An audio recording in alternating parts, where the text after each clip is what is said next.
Hello,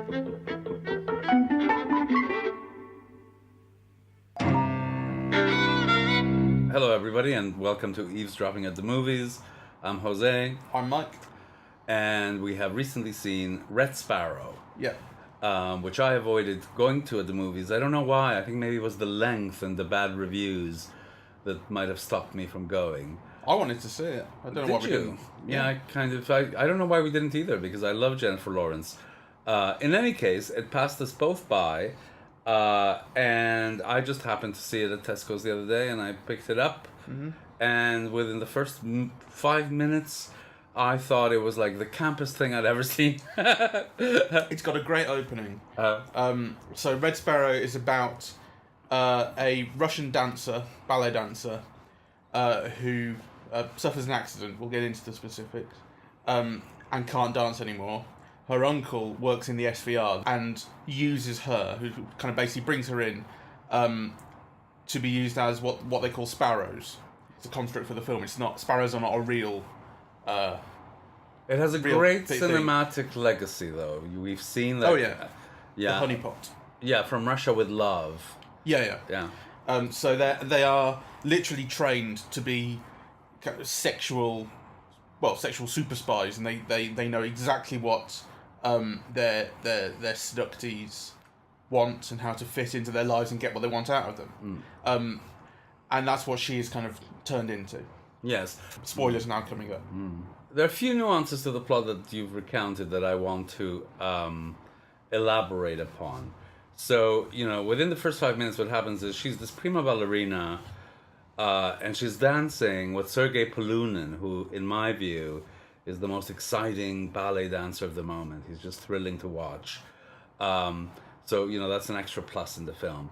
But what happens is he's dancing with her on stage, and there's a fall, and the fall means that she loses her dancing career. She has her right leg outstretched, and in one of these beautiful leaps, he jumps and lands straight on it and breaks her leg. That's right.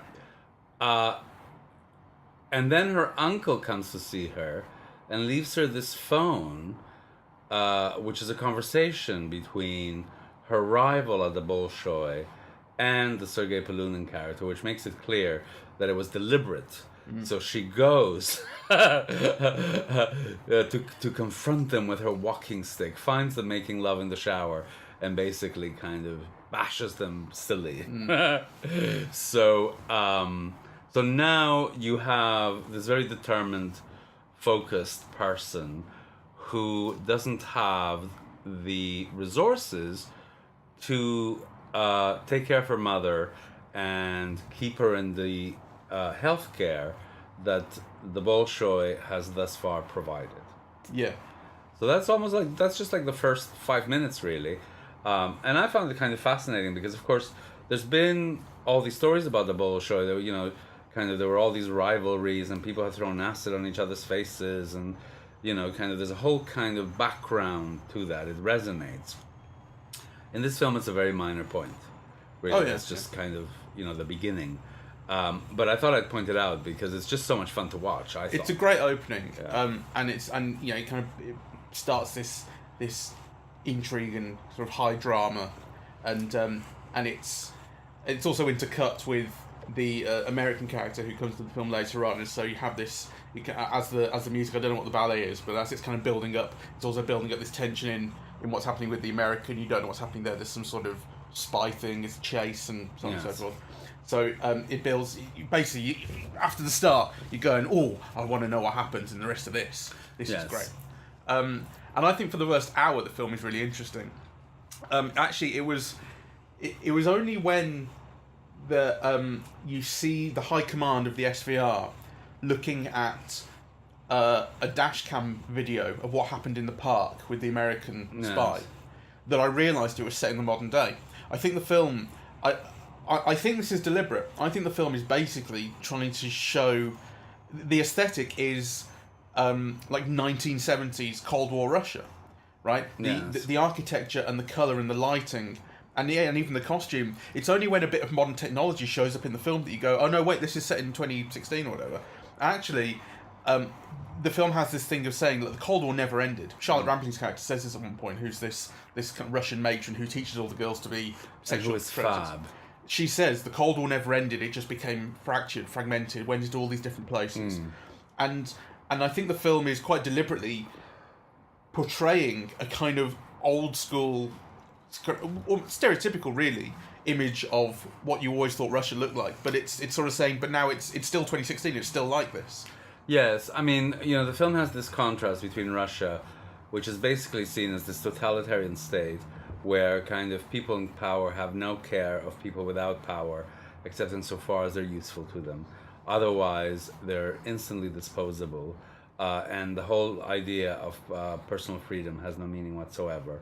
Yeah, it's kind of a culture in which you're meant to serve.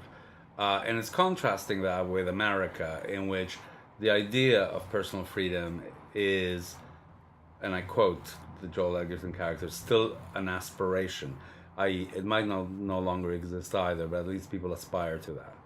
So, that's basically kind of the dichotomy that the film places these characters in. And I think it's a very, very interesting film, actually. Yeah. For that first hour. I found it interesting until the end, really.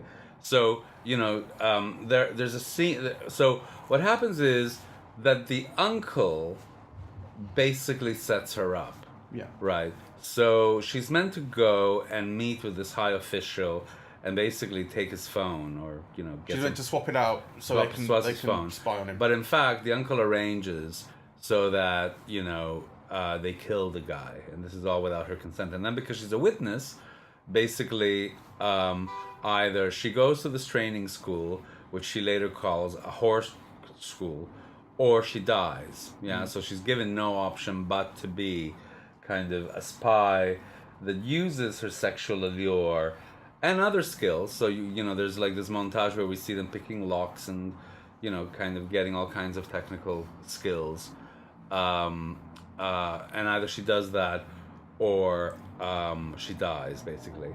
And those whole training sessions are quite brutal in a way, right? And also I thought very interestingly filmed. So there's quite a lot of nudity, and you see quite a lot of Jennifer Lawrence, but actually the people who you see entirely frontally nude are the men in that academy, which I think is it's a very interesting contrast. And it's all about power, really, and manipulation and so on. I thought, that was kind of interesting. And of course, some people are broken by that. And after, she gets trained, and without really finishing her training, she's sent on a mission, which is to find this American guy, get him to fall for her, and find out who... He has a mole in the high command in Russia, That's and they right. want to know who it is. That's right. So she has to find out who that is. The plot gets a little bit convoluted, and that's one of the problems I have with it. Is by the end of the film, it's all over the place as to exactly who's doing what. And it's a problem that a lot of films in the spy genre have, I think, which is where you don't really know who to trust and when to trust them, and you should be suspicious of everything everyone says. And up to a point, that serves the film because it puts you in this place of the right level of confusion at the right time. But by the end of the film, when Jeremy Irons, who's one of the high command in the SVR, comes to Jennifer Lawrence and says, "I'm the mole." He says, "I'm the mole, and the reason I'm the mole is because being born in Russia is like being born into a prison, and America has more freedom or whatever it is, and actually he makes quite an American sort of argument, because what Americans like to say when they're criticising their government is, love the country, hate the government. It's what the government's doing to the country is what's wrong, but the country is great," which is asinine. But that's the argument that Jeremy Irons makes in this, is basically what these people are doing to Russia is what I hate, but I love my country, so on and so forth. Whatever. Yeah. but the point is, he's coming out to her as the mole, and even then, basically he's telling the truth. And I'm going, what's he up to? Because also the Russians have been so suspicious of Jennifer Lawrence at this point that I'm thinking, what if Jeremy Irons is coming to her saying he's the mole? Because what he says is, I'm not long for this world. I reckon the Russians are about to find out who I am. So you give me in, right? You say I found them all. It's Jeremy Irons. Then you will be praised and you will get my job, and you're so much better at this than I am that you'll be able to continue my work with the Americans for a long, long time. Yeah. What if he's coming to her saying that and being dishonest and saying, if she gives me up, then that proves that she's a baddie, and we will offer. I wasn't thinking that. I was thinking exactly that he was right. See, I think the film has no way of distinguishing between what you're supposed to believe and what you are. No, I think it does, because you only have a star like Jeremy Irons in that little role if it's going to carry some weight, and I fully expected that. Yeah. I had problems with that. I think that it gets to the point where it's too convoluted, and then, mind you, the twist at the end after that is good when it turns out she's framed her uncle. Yes. That's nice. Yes. And she's a bit of a bitch. But what I wanted really, right? I think that first hour, until basically she's sent on her big mission, the first hour is her being taken into the school and being taught all this stuff. And what that promised was it built this really brilliant, really convincing sort of totalitarian world in which your body doesn't belong to you. It belongs to the state and it's on loan. And you don't have any. I mean, there was this thing about how this film apparently was supposed to be Jennifer Lawrence sort of reclaiming her body after the nude photos leaked and things, which is quite interesting considering that this film makes a point of her body not belonging to her and her body being used as a tool by other people. I mean, the film kind of fits into erotic thriller territory, but it has higher aspirations than erotic thrillers tend to do. And also it's not sexy enough. Well, that's it. I also think it's unclear of how much it wants to titillate. Yeah. But it does have this thing of saying, Jennifer Lawrence's character is a victim and she's being forced to do this, but isn't she sexy though? Yeah. Well, it has its cake and eats it. She's a star. But what that totalitarian world building promises, I hope for, is an ending, like a 1984 ending, right? The end of 1984, the state completely wins. Yeah? And Winston Smith is brainwashed, and he goes back to society, and he loves Big Brother. And what I wanted at the end of this was, it was obviously we were going to get this thing with the American of giving her a way out of Russia. And I thought, if that's what happens, then it's going to be asinine and adenine and atonic and all this stuff about how America can still win and stuff. And I think in real life, America has already lost, because Russia is so much more ruthless and has no limits on what it'll do, which is why they go poisoning people in cheap cafes in Salisbury, and it's obvious that it's the high command doing this, and they go, who cares? And the film makes a point of saying, it has this thing of Joel Edgerton going, I would never make you do that. We have limits on what we'll do. But I think what the film should be saying ultimately is that is why America isn't going to win, because America has these. But I don't agree with you. So, but of course, that's not what happens. I think it's a good thing that that's not what happens. And I don't agree with that analysis at all. My main problem with the film was that it's very poorly directed. So, what's his name, the director? I don't know. It's something like Fred Williamson or Francis Lawrence. He's done three of the Hunger Games. Okay, Francis Lawrence. And I remember criticizing this in the Hunger Games, there's nothing to look at. If you look at the films, the Red Sparrow, it's almost all shot in close-ups or medium close-ups, right? And it's a film, so the film in a way really does nothing visually. It also doesn't know how to create sexiness. It's not sexy, and yet it is meant to be an erotic thriller. So the sex part is at least as important as the thriller part, and I think it fails at both actually. So in that sense, the film is a disappointment, and I think what carries it for me is actually the plot. So the basic premise, the idea, the concept, the plot, and then the actors. Because I think she's phenomenal, Jennifer Lawrence, in this. It's definitely the actors, and the thing that carried it for me was the promise of what the plot would be after that first hour. The second hour was the reason I stayed with it was because I was hoping for a good ending, which I didn't get. What I was imagine what somebody like Brian De Palma could do with this material. You know, Yeah. it would have been sexy, it would have been exciting, it would have been thrilling, it would have been fantastic to look at. You know, Yeah. kind of, he'd have had amazing shot sequences, and you know, and so on and so forth. And really, kind of, this works purely as a star vehicle for Jennifer Lawrence. But, you know, I think she's worth it. She's amazing. You know, she's constantly interesting no matter what she does. Though I also do think that, you know, I was reading some reviews, and there's a very famous one by Manola Dargis from the New York Times, you know, just talking about how great Jennifer Lawrence is in this. And I think it kind of also loses the point because it's got an absolutely amazing cast, right? It's like Jolie Richardson is the mother, Mary-Louise Parker is like, you know, this American, this person who's wanting to sell American secrets, and then it's got Jeremy Irons and Shonayers, who's fantastic, Corian Hines. Like, it's almost like a, you know, she's surrounded by this incredible group of people, of which, you know, the only really disappointing one for me is Edgerton. I think he only does one note. He can be very good, but if he's not doing earnest, he can't do it. And actually, you know, this film calls for something more stylized, and kind of more theatrical, you know. So Yeah. he's really like, he plays it like he could have been a farmer, you know, in danger of his crop or something, in like some farm drama, you know, kind of. This is not that kind of film, and it calls for a different type of acting, you know. So And you know, the campy thing is true.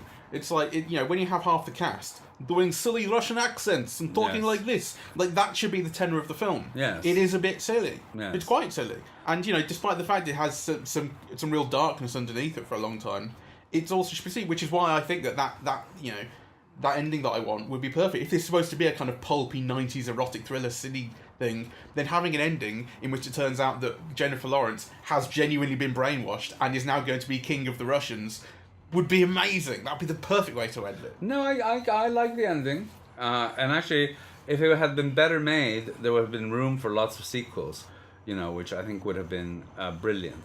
But just to go on the note about performance, you know, just to say that my measure for this, you know, is Mr. and Mrs. Smith, right? Really? Yes. Okay. Yes. All right. You know, the stars are charming. It's slightly tongue in cheek. You know, it's kind of, you know, they're giving star performances in which kind of they are always doing something interesting. You know, that's not realistic. That's kind of almost like, you know, very stylized and very enjoyable and kind of tongue in cheek and very glamorous and sexy. And, you know, these are not meant to be your neighbors next door. The film is not about that. You know, so I think it calls for that type of heightened performance style, and Joel Edgerton doesn't. Edgerton doesn't reach that at all. No. You're right. He's probably the worst thing about the film. But so what ending? So you said you disagreed with my analysis of what the film could be saying or should be saying. So what do you like about the ending and the film the way it is? I thought the ending was a complete surprise. You know, because like there's a whole thing throughout the film about kind of double crossings, right? So, you know, there's this initial thing where he's being tortured and she joins in his torture, and you wonder, you know, how that's going to develop and what's going to happen. And then there's the trade-off at the end where, you know, you're waiting for one person to be traded off, and, you know, the person that's traded off is in fact her uncle. So, you know, which I loved because basically she gets her revenge on him. And then basically what ends up happening is that she now becomes part of the establishment in Russia, and rather than having one mole, they have two, right? So there's the possibility for all kinds of operations to take place kind of within the Kremlin, you know. So I thought that was brilliant. I think it was completely unambitious. I think the ending is really unambitious. Like I say, I think it's in this perfect place to do something really silly and really weird and really dark. And it just goes, You know, America wins. Welcome to the welcoming arms of America. You are now a mole for us. I really want her to be genuinely brainwashed, and for there to be a pit in your stomach at the end. You go, oh shit, we lost. This is the perfect. You could never imagine that with the film the way that it is. I disagree. You know? I was imagining it all the way through. Well, I don't understand why you were imagining such a silly thing. Because it was a silly film. Even within the bounds of that silliness, you would never get it. This is a film in which the whole culture has been against her, kind of like right from the beginning. It's kind of. It's deprived her of her art, it's forced her into prostitution, it's forced her into killing people, and so on. And then you want the film to have her brainwashed into kind of thinking that that's the greatest thing ever? Yeah, because that proves how evil it is. Oh, imagine how much bigger a hit the film would have been if actually Joel Edgerton had rescued her and, they'd gotten the mother out and started a new life in America, which is really the ending that you expect. So actually, for me, this was a surprise ending. This added a level of darkness that's not there, which is, I think maybe why the film didn't do as well as it could have. Because, what you expect is kind of, a romantic conclusion that's also a complete extraction from that place. So to bring her back to that place is quite dark. Aside from everything, the lovers are separated. So, in terms of a thriller and a romance, it defies, expectation in those two ways. Not enough. Well, I do like a lot of it. Like I said, I think it I know. I wish I had seen it at the cinema, because I think that that first half of the film is really good and would have been even better. There's this thing of, as you said, it is all about power. There's this thing actually I noticed. It's discarded for the rest of the film, but it happens in that opening hour. It's this power stance, which is leaning back on it. First time it's a bed, second time it's a desk. It's leaning back, and leaning back on your arms outstretched, yes, and your legs spread, and it's this sexual power stance. Yes. And the first time you see it is when J-Law is in the hotel room with the guy who she's there to swap the phone off. He says, "Take off your clothes." And he sits there on the bed with his. I mean, it's actually quite unnatural. His legs being spread like that. It's not quite. It looks a bit weird, and it's clearly been done for this purpose. So it will be reflected later on when they do it a second time. So he sits there with his arms back and his legs spread, and he's the one who has all the power in this, and it becomes a rape scene that she is then rescued from by the guy who comes in and murders the guy. And then you get into the sex school, and Charlotte Rampling keeps on trying to get them to fuck in front of the class, basically. And there's this whole thing in there about your body not belonging to you. You're doing this for a purpose. You have to give yourself. You basically have to give your body to the state and your mind. Otherwise, it's not believable. So you have to give yourself wholly to it. Is what Charlotte Rampling keeps saying. Yeah. So there's one scene in the middle of it where they're introduced to a load of soldiers, young soldiers who've come back from wherever. They've been stationed abroad, and Charlotte Rampling says, "Welcome them back," and J-Law goes off with this young one, and you see them in the hotel room, and then it cuts to everyone's watching it on this cinema screen, which is great. I don't really see that coming. The idea, I mean, it has this thing of you are being watched all the time. Yes. And they're analysing what she did in front of the class. And Charlotte Rampling says, you said all the right things, you did that and the other, you did really well, but you picked a young guy because you knew that you wouldn't have to give yourself to him, and that's what you need to get your head around. Well, it's evident in that scene that she did not only pick a young guy, she picked a gay guy. Oh, was it? I didn't really pick that up. So, Well, I suppose he was certainly very nervous around it, wasn't he? Yes, he was. So that she wouldn't have to go through with it. So, which demonstrates two things. One, Charlotte Rampling's point, but the other one, how smart she is, to kind of maneuver herself out of these situations. That's in the middle, and then, and so you've had that, and then what comes back is that there's one of her classmates, he's kind of a rival. He clearly doesn't like her. Tries to rape her in the shower, and she beats him up. And that leads to this thing, which is like the culmination of that whole section of the film, which is where they're in the class and basically they're trying to get them to fuck again. But it's this thing of give him what he wants. That's the point of give him what he wants. And so the guy comes in and he says, "Turn round," and she says no, and she disrobes and she in front of him, and so she's completely naked, and she gets on the desk in that power stance that the guy was doing right at the start, and she spreads her legs, and it's this really intimidating sort of thing, and he can't get it up, and he calls her a bitch, and he leaves, and she says what he wanted was power. That's what she denied him, and so that's the culmination of this whole thing. I think, and that was, God, it was so interesting, and I think apart from the fact that it was kind of, I think it was a bit tame on the sex, because it doesn't want to go full R18. It wasn't tame on the sex. It just wasn't very sexy. Okay, yeah. But apart from that, it's portrayal of sex and learning to kind of take control of your sexuality, but also it's not really take control; it's use it for someone else's benefit. And it was really dark and really. It was very dark and very interesting, and it just throws it away. But for me, it raises kind of very interesting questions about cinema in general. One is, they're both interrelated, really. So, because this is like an erotic thriller, spy film.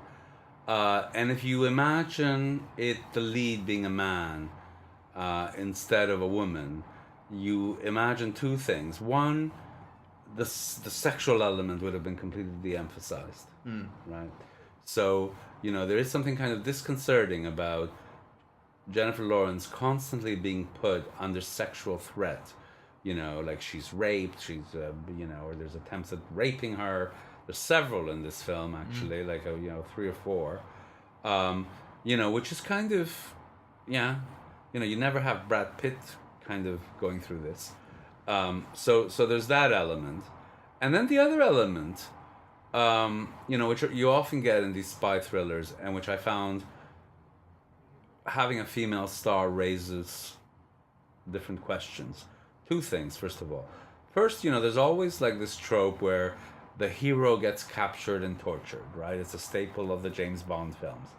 When it happens to a woman, it feels weird, right? Kind of, the torture scenes feel... they are obviously gendered, but it's uncomfortable viewing, in a way, that I don't feel when I watch. I didn't find that, I must say. Well, I do. It kind of, there's something about a female star being tortured, in ways that are often sexual, that it raises interesting questions, because one of the things is you can't just put a woman in the middle of like a genre like that without making other alterations, really. So this trope of the hero being tortured, it has a different meaning when it's a woman who's being tortured, and connected to this, which I thought was a fault in the film, and also the reason why maybe it didn't work very well. The director couldn't figure out a way of showing the female star doing action in a way that was entertaining and believable, and very different, for example, than when Scarlett Johansson did it in, I forget what the film is called, but that that it felt like a... like the Avengers or something else? No, not the Avenger. Lucy? Or Atomic Blonde? Or in Atomic Blonde. Those would be two good examples in which, kind of both of those stars kind of are shown, very interestingly doing action in a way that also, that they use their sexuality. This kind of, this feels different for me. Yeah, I mean, considering I've only watched the first Hunger Games film, which obviously he's kind of been in charge of a bunch of them, and if the rest of them are as sort of bland in the action as this is, then really what's the draw? Yes. Well, the draw is Jennifer Lawrence and the books in that world, and but actually, you could imagine somebody doing a much better job on all of those films than he did, and actually that's my criticism of this as well. Like I said, you just kept hoping that someone like Brian De Palma would have directed it, really. I feel like that with most films, I think. Just imagine what Brian De Palma would have done. Well, that's true. But also, what's his name who did Lucy? you know, Luc Besson. Luc Besson would have done something kind of, you know, very entertaining with this, right? Yeah. And this does feel kind of bland and unskilled. And I want to highlight the unskilled thing, you know, because I feel that in spite of the production values and the budget, you know, and actually quite a magnificent cast that does wonders, it still feels a little bit to me like a TV movie. Yeah. Yeah, I know what you mean. I just found out he didn't direct the first Hunger Games. That was directed by Gary Ross. Okay. He did sequels. Right. He did I Am Legend, which I have seen. I have not seen that. Which was also not good enough. Right. Well, there you go. Yeah. Yeah. And Constantine. I kind of like that. I like Constantine. I never saw it. Actually. Is that Kate Beckinsale? No, it's Keanu Reeves. I'm thinking of something else then, clearly. Check it, because I might be wrong, but I think it is Keanu. Yeah, Keanu Reeves, Rachel Weisz, Shia LaBeouf, Tilda Swinton. Yeah. So I like that. But actually Kate Beckinsale in Underworld or something. Can't remember. Anyway. I think we've been going on so long about the faults that kind of we're losing sight of the virtues. So I just want to go through them again, basically. I thought the whole scene at the beginning was just fantastic. You know, like a great opening. I thought the scenes at that sex school, the Red Sparrow school, you know, I thought that was equally kind of, you know, interesting. And then there are all of these things about how she maneuvers men who are meant to be her superior, you know, so when she's stationed in Budapest and so on, that I think are kind of, you know, very interesting as well. And then actually the whole episode with Mary-Louise Parker I thought was wonderful. Yeah, the aide to the senator, chief of staff for a senator who's selling info to the Russians. That's right. So that's where the film really started to get too convoluted for me, though. Like, as much as I liked the tenor of what was going on, the plot is starting to get so complex that I actually started to lose me quite severely. Well, I think that's probably true. But I also wanted to highlight the darkness and how unusual it is to see that in a big budget kind of American studio film. I mean, you know, because the film has the film has things that you can't put your finger on, and some of them you can, but that are very dark. So for example, the mother tells her, I've always tried to keep your uncle away from you, right, because he was too interested in you when he was a child. So, you know, there's a suggestion of pedophilia, of incest, right? Then also at the end with the mother, I had a moment of doubt as to whether she actually knew all that was going on and whether she might have been in on it or something. Yeah, right. Like, yeah, how you know, because well, that's a bit like me and Jeremy Irons going, I don't know who should be trusted. Yes. Yes. So I think that's quite it's quite amazing for, you know, the leading star of her generation to kind of accept this role and kind of, you know, give herself to it in the way that she does. And she is just phenomenal, I think. You know, like the accent wavers all over the place, but she's developed kind of a look and a posture and a way of moving and a kind of a blank stare in which, you know, you get the sense that she's constantly weighing things and she's not giving anything away, that I think is kind of quite extraordinary. Yeah, that's true. Like I say, I still wish the ending was mad and dark, but the way that the ending is, I think there is some I love the twist element to it. I think it works really well. I always just want things to be more mad. Yeah, well, get real. Well, I think when she looks back, you know, to him, it's basically, you know, I've supported you. Yeah, like you know, kind of, because he instantly realizes that's not his mole, right? So his mole is safe, and she's done it for him. But there's also an element of like, no one saw that coming. You know, Well, that's true. No one saw that coming. Who's she to be trusted? But she is to be trusted because she's done it for her, and that's why, you know, the phone call at the end has the resonance that it does. Yeah.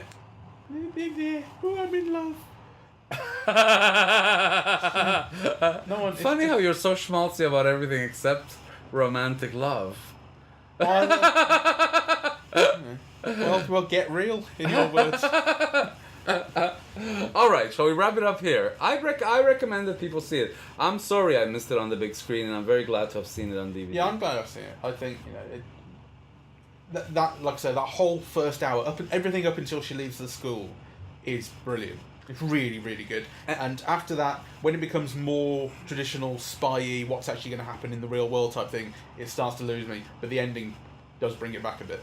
Also, aside from everything else, it's just an opportunity to see the greatest female star of the moment be great.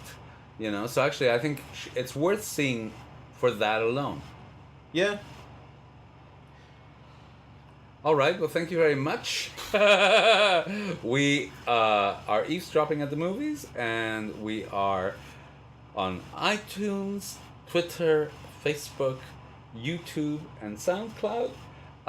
And we welcome your feedback, so please do get in touch with us if you have any thoughts on this film that we might not have covered. It's all right, Red Sparrow, isn't it, really? Yes. It's all right.